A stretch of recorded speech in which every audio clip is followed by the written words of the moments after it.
Yes and no. I think no, because it's hard to dismiss the idea of the nation and of belonging to a particular nation, particularly when you're being constantly reminded of that ever since you were a child. Reminded by symbols, by linguistic barriers, but primarily by other people.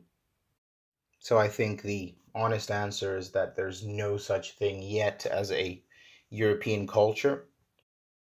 At the same time, part of me does identify as European because I think some of those barriers I mentioned earlier, such as language, are being diminished in their importance. More and more people speak English primarily, which increases their chances to communicate. But also, well, traveling and meeting people from various European countries, at least for me, has led to some sort of realization that despite our diversity, no matter where we come from, we're all essentially the same people. So, in that sense, a growing part of me is identifying as a European.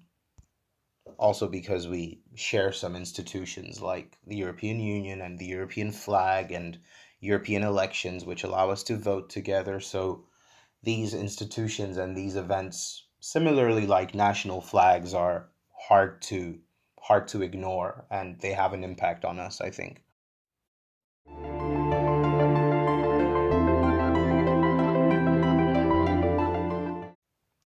My formative European moment was simply moving abroad to Scotland for my undergraduate studies, which allowed me to meet people and make friendships from all across Europe and actually from all around the world.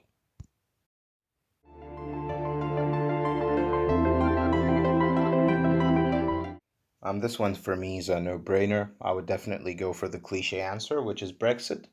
I think this set a dangerous precedent for Europe's future, a situation in which a country in the future could follow in the UK's footsteps if the circumstances were suitable for that to happen. So, if we had an economic crisis or a major political crisis, a conflict or disagreement of sorts between member states or within member states, leading to a significant rise in Euroscepticism or a regime willing to sever ties with Europe, I think this could potentially happen in the future. And now that the UK has done it, it has shown that this is possible.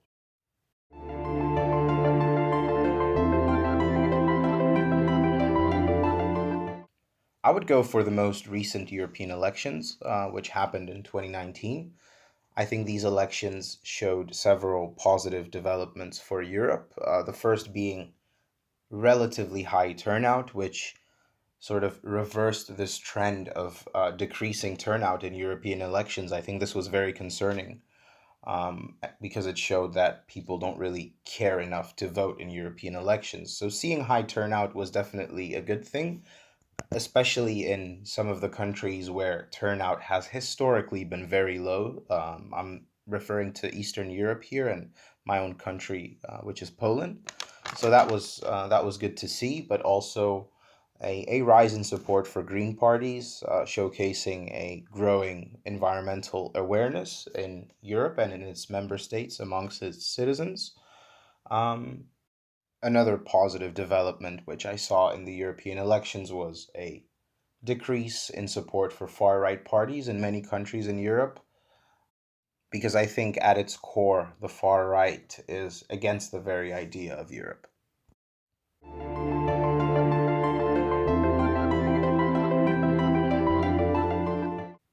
That one's fairly easy. I would go for freedom of movement and freedom of travel. I think it's what young people care most deeply about, to be able to freely visit other European countries, but also potentially move there, whether it be to study or to work.